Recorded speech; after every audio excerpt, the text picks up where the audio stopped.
So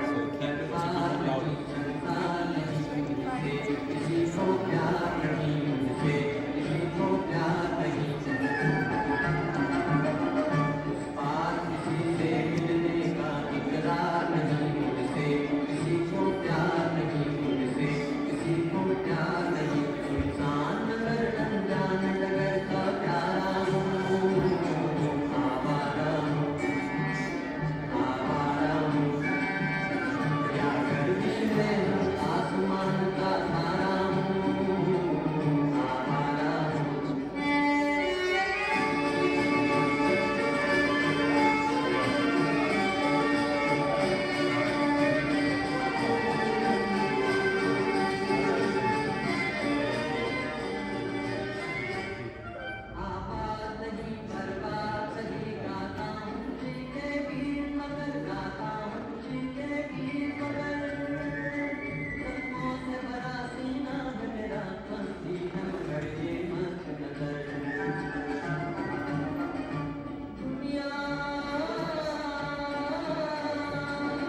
Folks, good evening.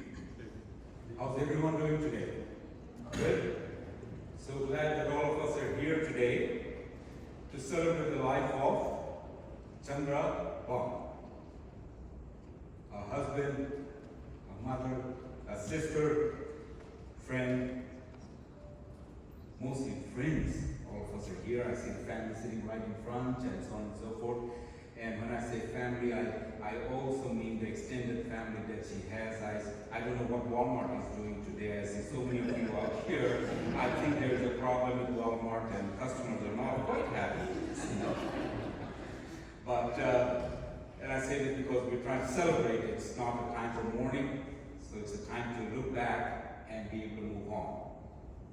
My name is Shantanu Bora, and I'm glad that Dr. Bumb asked me to kind of, help manage this short but sweet event for all of us. Thank you for giving me that honor. Let me give you just a little background. That was Chandra, as you all know, she was of Indian origin. So she was very proud of her Indian roots, her warmth, wisdom, and hospitality touched everyone who knew her. Today, we're all here to celebrate that. But as a part of many of our traditions, we take a moment of silence to reflect and honor Chandra's spirit. So let us take just a few seconds to kind of think about her, think about our own families, and think about the loved ones that have left us. So, thank you.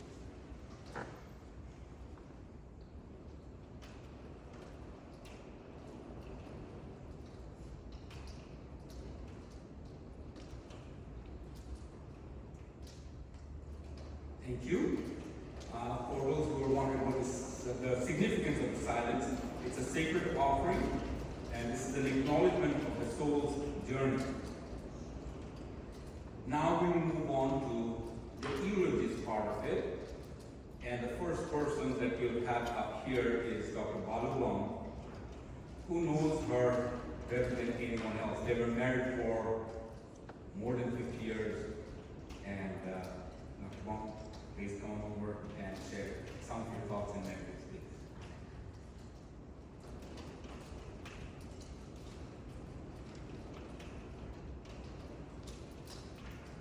Thank you, Professor Santanu. It's a difficult day. And I remember somebody in Walmart website asked the question, what happened to that? Because I was sick at about 6 months leave, and all of a sudden she disappeared. She was the light of the house, but the post behind, and many of you know that after we moved to Maya, we traveled a lot. I was out with the country more often, and she took care of everything, especially Manjali. She attended all the PTA meetings, everything. But most important is she lived her life the way she wanted. Nobody could change her. And sometimes she acted like a road Rex, the lion, who wanted to fly like a butterfly and get the neck of the giraffe, and the one magic animal came and said, okay, I give you everything you want. Then he looked in the mirror and in the pond, and he didn't like his, how I look at his, so I go back to original thing. So Chandra was just like that. If it was winter, she says, I like summer. I don't like winter. If you winter, summer came, she will say, I can help you in winter. That was always. She worked several places. At Maryland National Bank, she went to university twice, but she didn't like it. Maybe she liked the place. Became her home was Walmart. She was for and gift there. And she was very dedicated to two things in life, the most important. First was the kids. When kids come home, it doesn't matter. She will spend hours and hours cooking the Indian food for them. I said, they are no kids now, they are adults. She says, for mother, they are always kids. So she will work all day in Walmart and then come in the evening and then cook for them. She will make sure that they have all the Indian food they like it. Then her dedication to kids and Walmart. Walmart was, as I said, she enjoyed Walmart working. And even she took 6 months leave, more than 6 months again, but the point was that she wanted to go back to Walmart.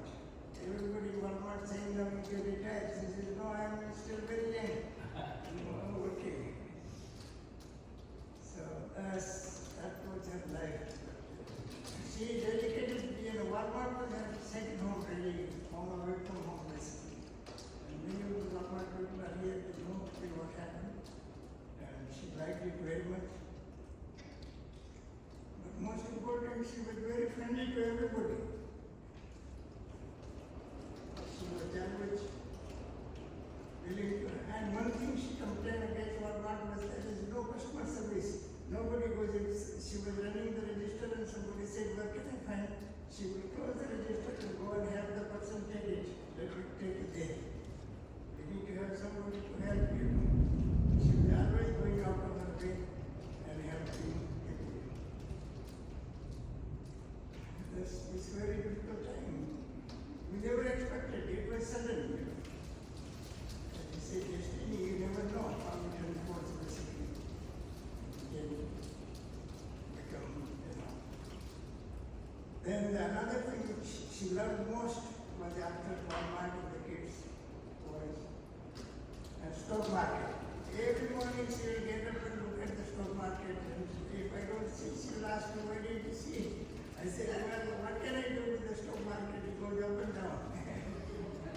And it's going every day. One day it goes up, next day it goes down. So why I should have a high blood pressure because of the stock market? She says, no, you have to see it. Then the next thing she liked was soap opera, basically. Stock market and soap opera. That's kept her busy. She was looking forward to go back to work. And as I said, it was destiny. She took leave to take care of me, and she's gone. You never know what destiny can unfold sometimes. So these are some of the things about, we can remember that she was always very helpful, very kind, and very energetic. Most important thing is she didn't want to retire. She used to tell me Warren Buffett's story. Do you remember Warren Buffett? His mother used to work until she was 100 years old. 105. And then she retired, and in 6 months she died. So she said, as long as I work, I'm happy, and I'll keep continuing it. Well, thank you so much for coming here. We have to learn to live with a new way of life completely. But there's not much we can do. We have to accept the destiny's result, And this is, well, thank you so much.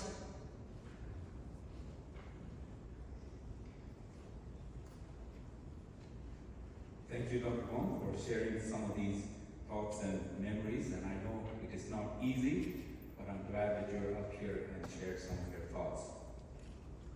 Next up, we have Ms. Meera Bumb. She's the daughter-in-law for more than 20 years, and the relationship between mother-in-law, daughter, daughter-in-law is something very unique and special. And she lives in DC, has been working for Intuit for a while. What is the stock price? Stock price. That's what you want to know, right? That the Intuit stock price went up today? Right? The right question for her. Right question for her. So, please, thank you.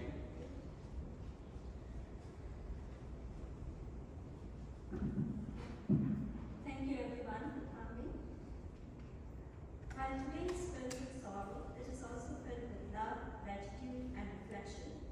As we remember my mother-in-law, a woman of quite a strength, courage, and kindness. She carried simplicity with grace, offered wisdom without judgment, and brought joy through her playful spirit.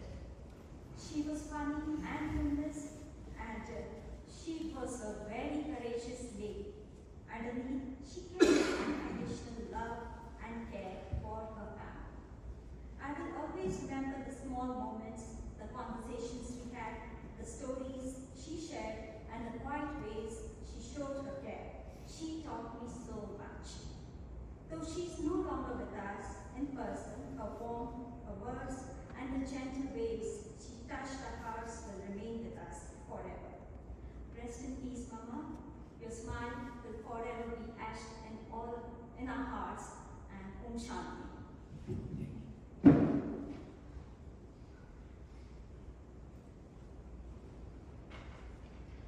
Thank you, Meera.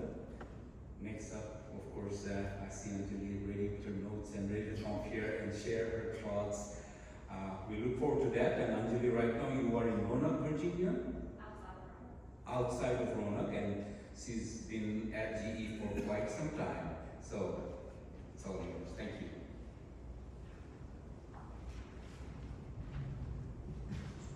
Okay, so you guys know I'm Anjali, Meera's daughter, and I have 2 stories to share. First off is my mom and food. She was an amazing cook. She did so many party foods, the best gulab jamuns on this planet. She did street foods and of course everyday foods. She did it like a job, fast with quality so people could eat. But she was not a good teacher, and I know next to nothing about her cooking. And I actually like to cook. So a few years ago, I started cooking Indian food, and when I would ask my mom for a recipe, her response would be, Google it. Or she would Google it for me and send something that was not how she made it. So I managed to get some knowledge from her over time, mainly the theme was, it's like being a one-trick pony, and I can do that. So, but I still struggle to make roti, chapati, whole wheat flour tortillas, whatever you want to call it. Rotis are a staple, so I needed to get better at this. When I came last October, I told her I would make all of them every night to be able to get those gems of wisdom from her. And she loved it. She soon regretted it. Because I am so slow.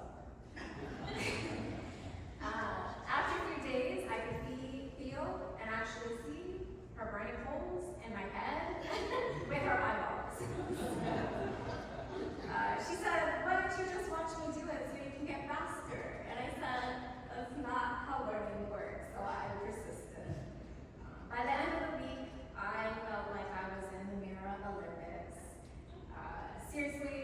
sweating from rolling those rotis faster and faster each day. I did learn some gems from her that week. It helps me get closer to making rotis as perfect as she did. What she learned was not to let me roll rotis for us if there was any hope of getting dinner on the table. Okay, so that was my first story. The second one, now it's just going to be some random thoughts, kind of like all my daily video chats with her. So here goes. She was a prankster and a comedian who loved to laugh, even at the dumbest things. She was a dog walker in training. She never made it across the driveway. Loved watching great horned owls on live stream, hummingbirds in the backyard. I appreciated that. She adopted my passions. She was an amateur gardener and did everything wrong, but still got tons of jasmine flowers and green chilies. She was a grandmother to all 8 of my dogs and to so many others, cats and dogs. She loved gold chains. The more, the better. Wish I could pull off that look, but no. And lastly, she was a sweets addict. I definitely got my sweet tooth from her. Thank you all for loving her. She loved you too.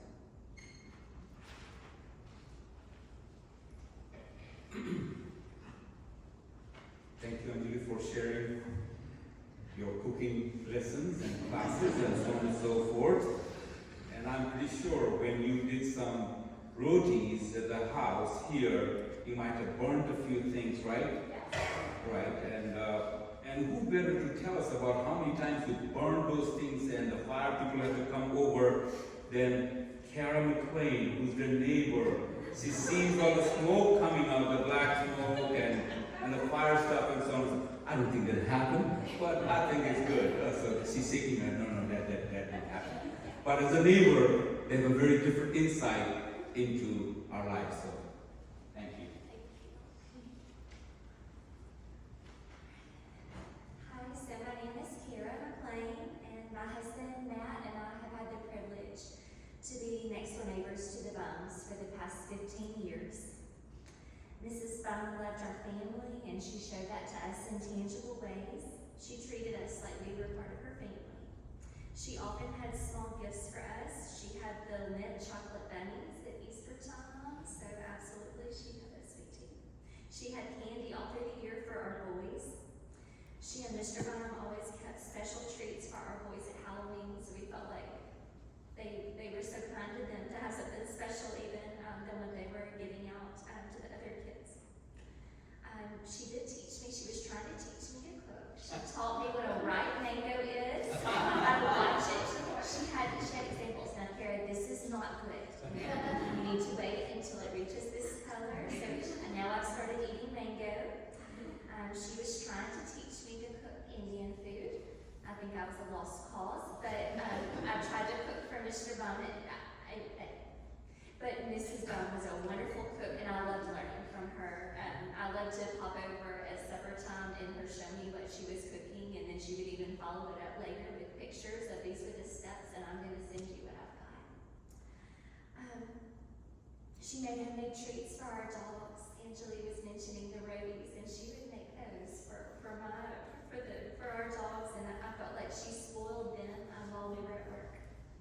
To me, Mrs. Bum embodied the value of love thy neighbor because of her love for us.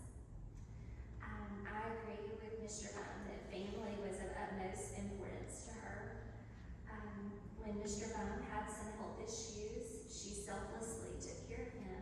She chose to take that leave of absence from work, and I felt like that was a fast decision for her. She felt that was her role, and she wanted to be available for him. When I think of the concept of being a helpmate for your spouse, I feel like Mrs. Bum portrayed that and gave me a good example. During Mrs. Bum's recent illness, many family members and friends of mine prayed for healing for her. And one of the greatest privileges of my life was Mrs. Bum allowing me to pray with her at her bedside.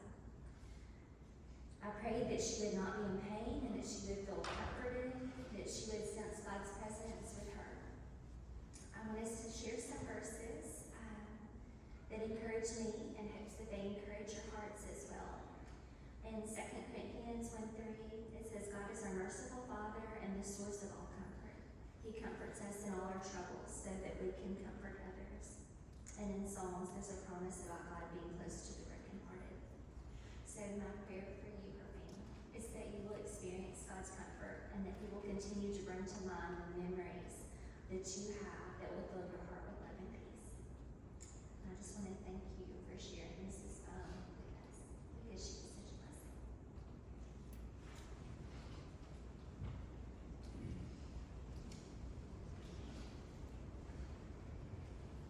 Thank you, Carol. And I'm glad that you mentioned mangoes.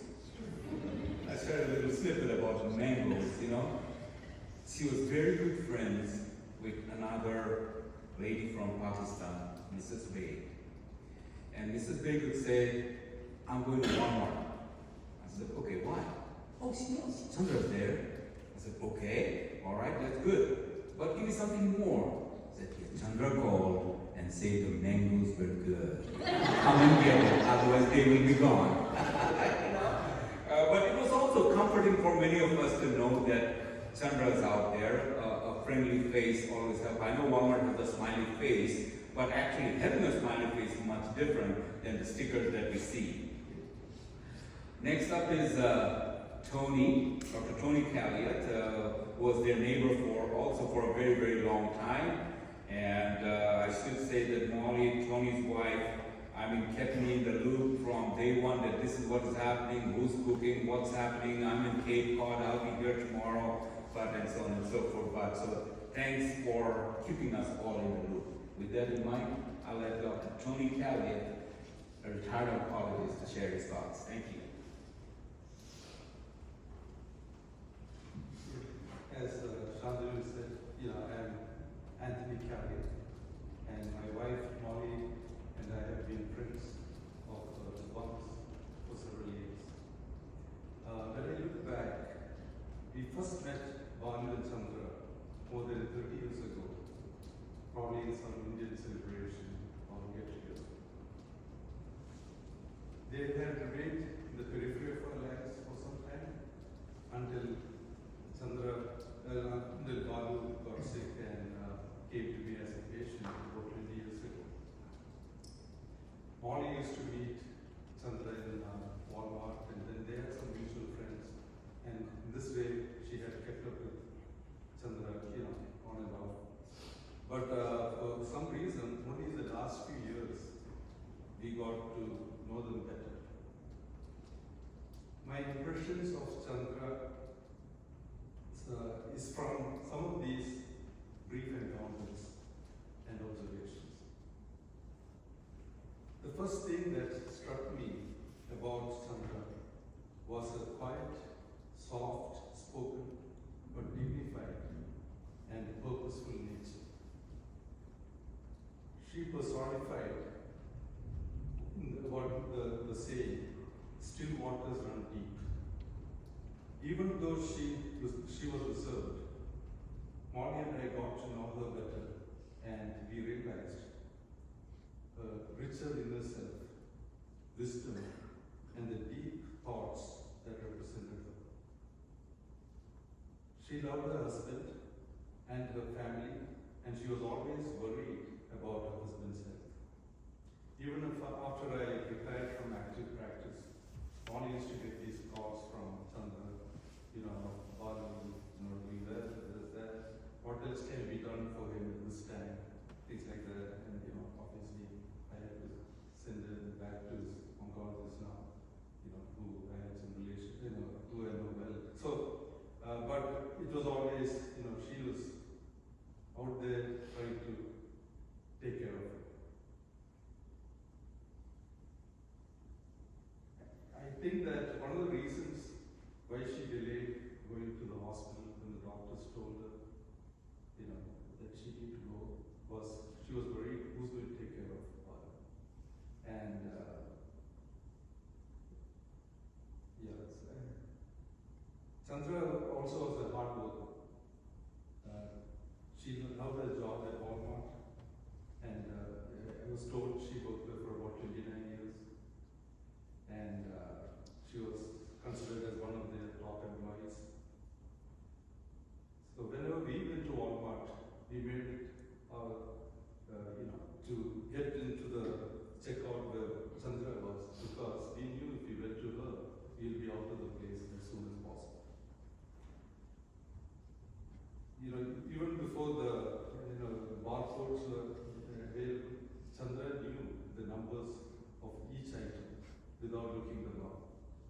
She was like a supercomputer.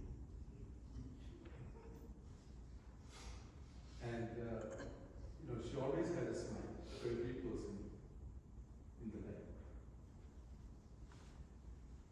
I know many mentioned about the cooking skills, and I think I need to also mention that, we were honored and privileged to be invited to their home for dinner, and I firsthand experienced a wonderful vegetarian cooking. I was speaking to her daughter Anjali the other day and asked if she had any of the recipes, and she said that her mom didn't follow any recipe and it was all in her head. So hopefully you will be able to Get through it someday. During the last days of Chandra's life, I had the privilege to visit her in hospital during my rounds, even though I was not involved in her care. I saw the initial hope that things were getting better, and then the decline and the rapid deterioration of condition. During these visits, Balu and her two sons took turns and were there with her, both Manu and Manu. And I could see the deep devotion and love of this family. Chandra's legacy will continue through the countless lives she has touched. And her love, compassion, and kindness. May her soul rest in peace. Om Shanti.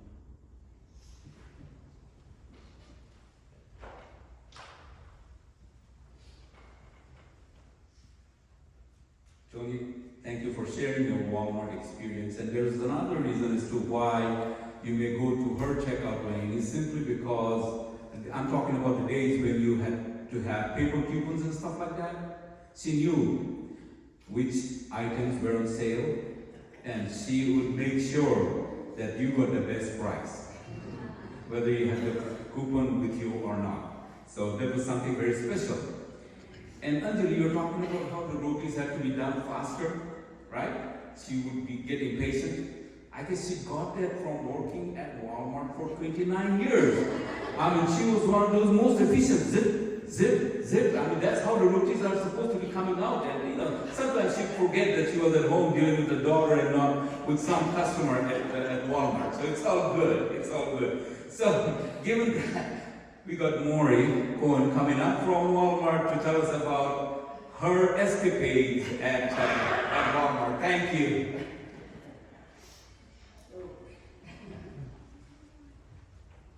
Okay. Hi everybody, I'm Maury Cohen. I've worked at Walmart for just about 35 years. And for 30 of those years, I've had the honor to work with Meera. Probably one of the longest ones left, I guess. Okay. I honestly wish I could remember the first time I met Meera. I believe she started around the time we were preparing to move from our old Walmart on Cox Creek Parkway to our current store on Huff Road. They were hiring so many people back then to get ready for the new supercenter, and somehow Meera slipped in, and it took me a while to meet her. But eventually I did, and we ended up not only becoming lifelong co-workers, but lifelong friends. And let me tell you, anyone who can put up with crazy, always late, drives you up the wall me for nearly 30 years has to be someone truly special, and that was me. She loved everyone she ever came in contact with at Walmart. Co-workers, customers, managers. She just loved people, and people loved her right back. I know Meera would be deeply moved if she could see the over 1,000 plus reactions and hundreds of comments on Walmart's Facebook page in the last few days. That just shows how many lives she has touched and impacted throughout the years. Walmart was like a second family to Meera, and she truly enjoyed coming to work every day. Most of us at Walmart call Meera our work mom. She cared deeply about our personal lives and would always ask about our families and pets, and she would always keep us updated about her own family she loved. When my mom was in the hospital last year for lung surgery, I had to spend a month in Florida with her. Meera texted me every single day to ask how she was doing, and I'll never forget that. Now, Meera loved giving advice, especially financial advice. That was her specialty. She was very passionate about it, and she really wanted us all at Walmart to succeed. That's how much she cared. She taught some of us how to buy stocks, sign up for CDs, 401ks, which banks have the best deals, and your next car better be a Toyota, boys. Do you have a Ford? No. And believe me, if you didn't take her advice, she would bug you until you did. I can't count how many times she'd say, Maury, you need to buy more Walmart stock. And I would say, yeah, maybe, let me think on it for a while. And she'd come back with her famous, do it, Maury. Do it now, you dummy. That was her favorite line. I love it. And she'd get this serious look on her face too, with this evil little smile. She'd come at me like she was really going to attack me. I had to stop Maury now. And it was hilarious. She could be so serious with women and crack you up the next. That's why so many of us love her. And I'm glad I caved in and took some of her advice. I might not have wanted to hear it all the time, but I'm better off because of what she taught me. Meera's main job at Walmart was working the self-checkouts. She took that job seriously, always watching people and making sure they were rating up things right. She had a great eye and caught people every day. She was proud of that. She said our store a lot of money. But then one day, as serious as she was with that, while she was checking herself out, she would say, turn your heads around. I'm going to steal now. And it was just hilarious. I mean, she was like that serious one minute, and then she'd crack a joke. Of course, she never did that. She was just being there and always making people smile and laugh. She even joked about being the grandmother to our cats and dogs. I could go on and on with stories like that. And one time, I even asked her, Meera, can you arrange one of those Indian marriages for me so I can finally have a wife? And of course, I made her laugh, followed by her famous, no, dummy.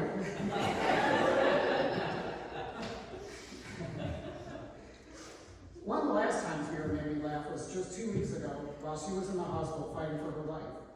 She'd already been there for over 2 weeks and she was ready to go home. Visitation was over and we were all getting ready to leave, but Meera said, no, Maury, you stay. So I stayed another 10 minutes and it was just me and her left in the room. And she said in the softest little voice, Maury, come close to the bed. I have something to say. So I walked over and she goes, Maury, please sneak me out of this room and I will pay you a lot of money.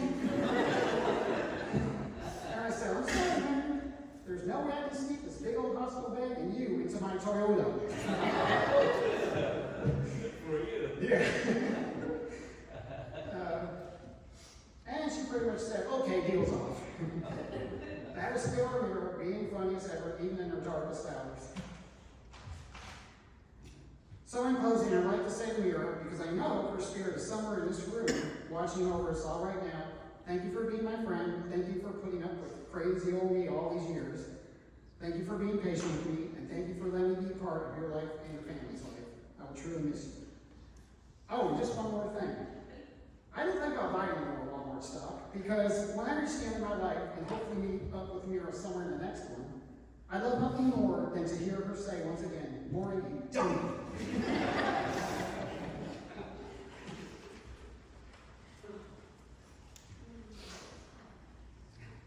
Thank you, Maureen. Can I see the hands of all the Walmart folks who are here today? Thank you so much for being a family to her. Thank you for making it a home away from home for her. Appreciate that. Thank you. Next up is Himanshu Kothari, cousin from Austin. I'm sorry I'm never going to shake hands or say hello to you, but as a cousin, I guess we will hear something about how she treated the extended family, right? We've heard about Walmart, we've heard about all of them talking about now you're going to share with us. Thank you. Thank you. So, the way I'm connected to Meera, I mean, today I, for the first time, found out that Chandra is also her name. and that's surprising. Because we've always called her Meera, and since she's an aunt to my wife, she is an aunt to me, so we always call her Meera Masi, which is aunt in Hindi. So that's the introduction part of how I am connected to Meera Masi. So in 2003, I got married to Ruchi and bring her here. I was doing my PhD at ASU and leading a peaceful life to like Hawaii, how things go. And in the mail, I see an envelope. It's a check for $151. I'm like, wow, okay. $1,500 is my stipend, and this is 10% of that. This is the year 2003 when you can still fill gas in your car for $10. This is a year's worth of gas money. Okay, wow. Where did it come from? Oh, Florence, Alabama. In that check, I realized it was somebody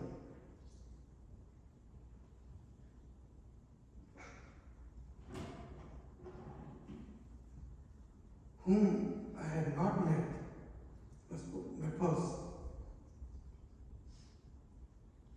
trying to reach out and extending their welcome to us. So we started communicating. There was no smartphones there. We had phones, we would communicate on that. It was not that frequent of communication. My wife would talk to her more, and the life goes on. The years pass. We moved from Phoenix to Albany, Fishkill, back to Austin. And in 2022, Ruchi's mom visits us. She is her only surviving sister. This is towards the end of the COVID. And so we decided, okay, we have not visited Meera Masi for all these years. And Balu Mosaji, and they have all been inviting us for all these years. And let's go there and visit him this time when her sister is here. So we planned a 7-day trip to come to Florence. Okay.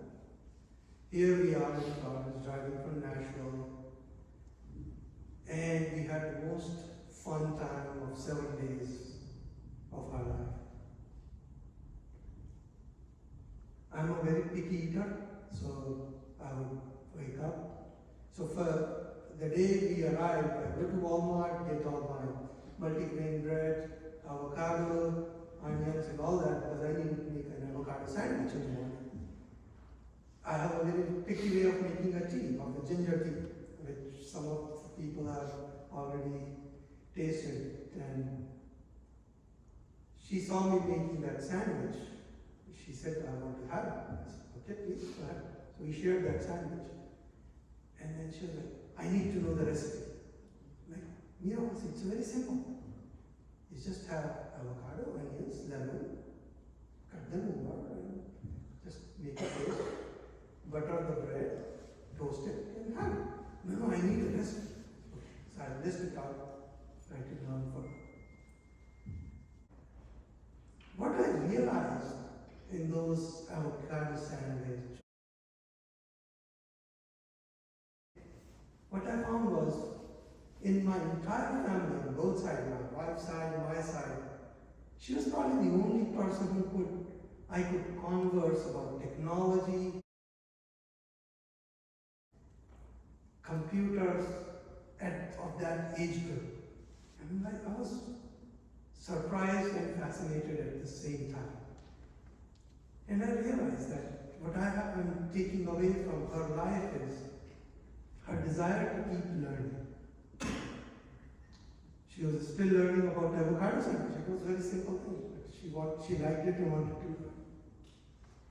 She learned about AMD technology. I don't think she had a degree in technology. She was working at Walmart. She was probably exposed to all the AMD laptops. I don't know how many she bought, but that's what I take off, and I hope she rests well in her peace. Thank you.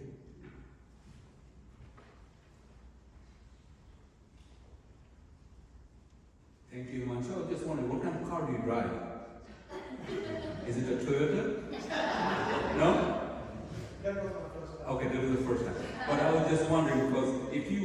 received a check from her today, you would not have to take it to a gas station because I am just assuming for a minute that you drive a Tesla. And Musk is very, and right, he owns a Tesla. See? Of all the things in the world, you know? But that's good. So, some, people react to situations in many different ways when you have such type of life impacting decisions. Some of us are very open, some of us are very reserved, some of us kind of hesitate to say or not to say. So Manu out here, who is the other son, and he decided that he's going to just stay put and manage all the proceedings and all of that.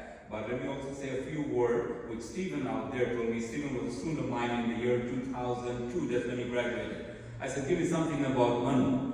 He said, when I was in high school, I would get a 95 in the math exams, and then he'd go home, and his parents would say, oh, good, you got a 95.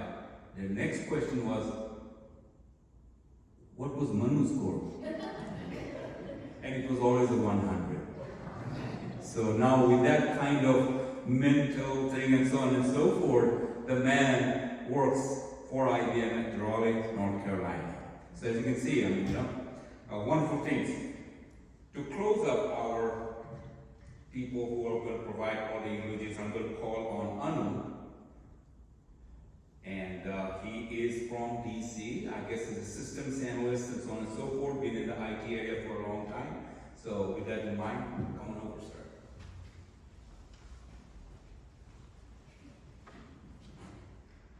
Hello, everyone. We really appreciate all of you coming out tonight, and especially over the past 3, 4, 5 weeks, all the prayers and kind words you've given and help you've given to us. We really do appreciate that. We're really expecting, hoping for like a different outcome the past few weeks. It seems like she's getting stronger day by day, and then as Dr. Tony said, she's sort of took a turn for the worse. I mean, even all that time, she kept a sense of humor and was always laughing and joking with us. I think the last few days, she was sort of squeezing our fingers as much as she could.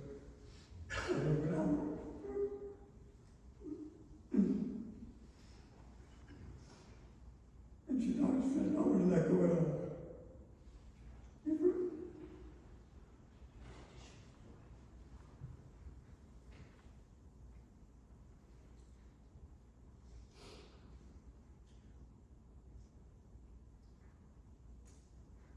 When it was time to go, she said, okay, she kept grabbing our hands, not wanting to let go at all. The only word she kept saying,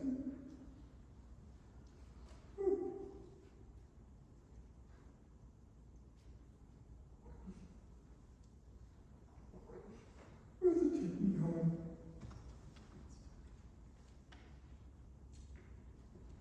She said if we took her home, she'd do all the exercises, take all the medicines that she had to take. And it would keep all right, so she'd make a strong recovery now. We know that she will get home. But unfortunately, she was not able to make it that far. But one of the other things that besides Walmart and the soap opera and stocks she liked to do over the past few years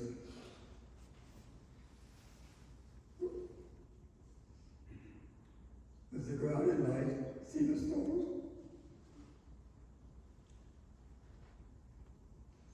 It's like an eclipse coming, okay, text her, you need to go out and see this tonight.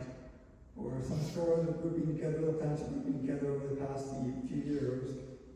Okay, you should go out and look at this tonight. Or even the Aurora Borealis from a few months ago.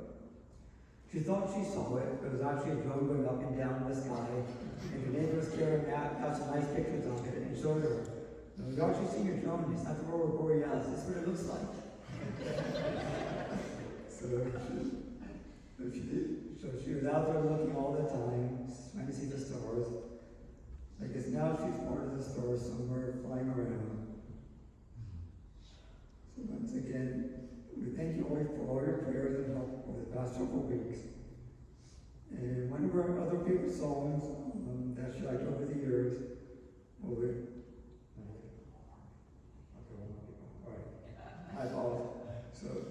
So actually, we'll play her favorite songs for the end of it. We were wondering if any of her friends from over the years that would like to come up and say some words about her, some funny stories about her that we may not have known.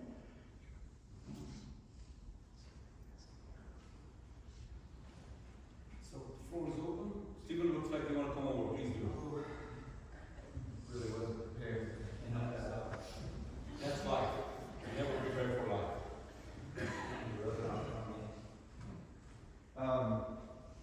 I don't have anything prepared. I just think it's amazing that some observations, which is that her children, her husband, friends, family, co-workers, and even me, who's a friend of her son's, really all have a very similar impression, almost the exact same impression, the same stories, which it makes me hope that when, you know, at the end of my life, that I'm that transparent, that I'm that known, is really impressive. That she wasn't a different person behind closed doors, or a different person at work, or a different person to other people. She was always herself.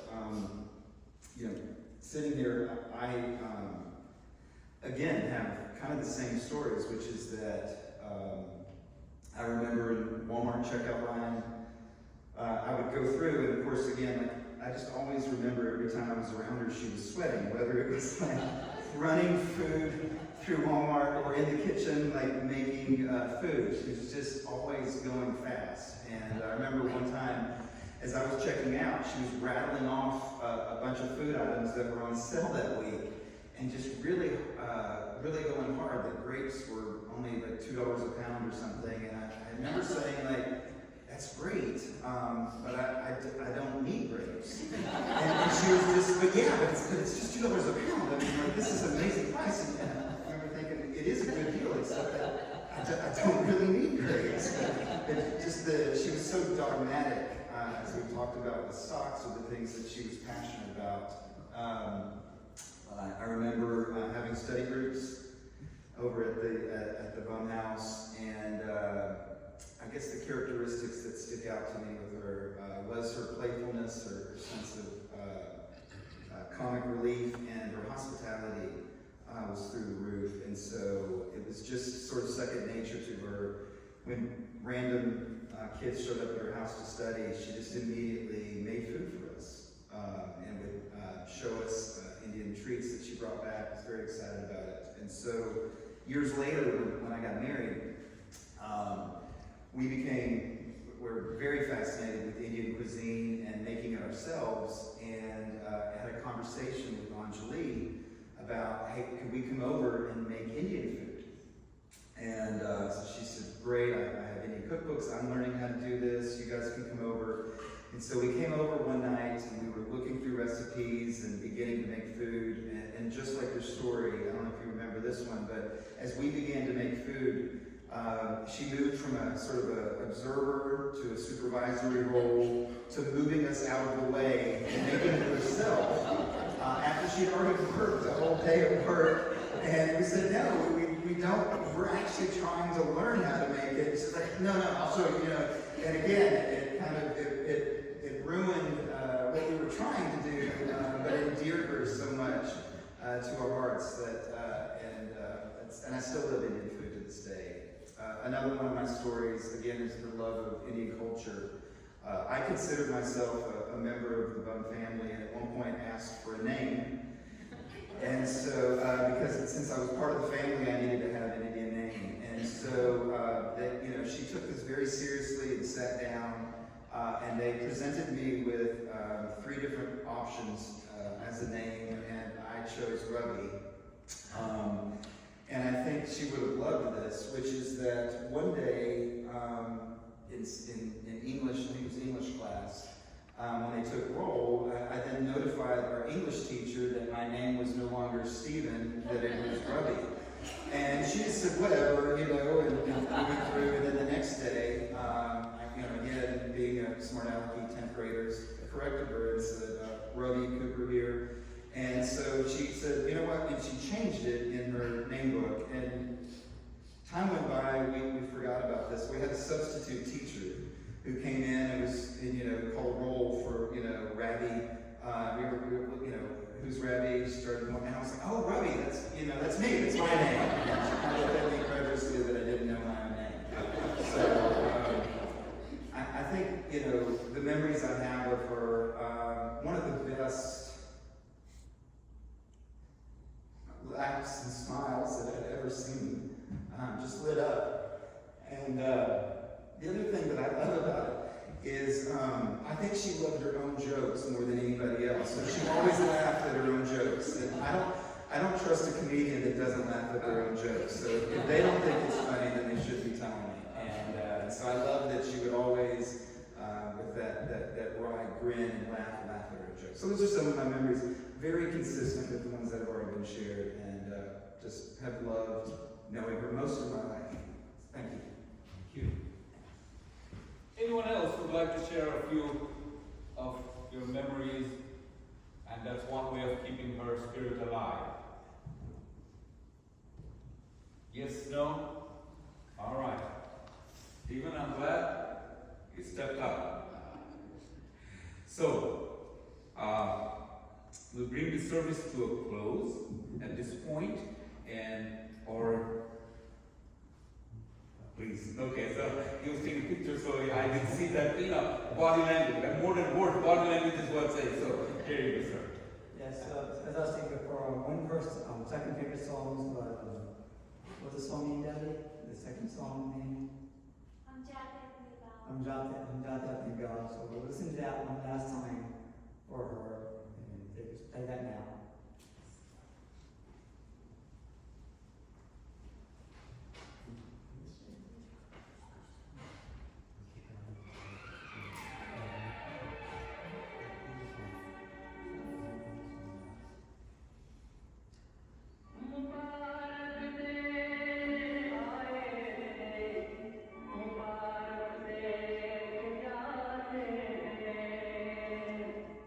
मिला है बहुत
we started the evening's proceedings with one of our favorite songs, and it's so appropriate that we end our proceedings today with, again, another of our favorite songs, right? So as the family moves forward to deal with the next chapter of their lives especially, so we wish them the very best. And at this point, I'd like to invite the family members over here so that all of us can kind of, pay our respects and say hello to the family. Thank you.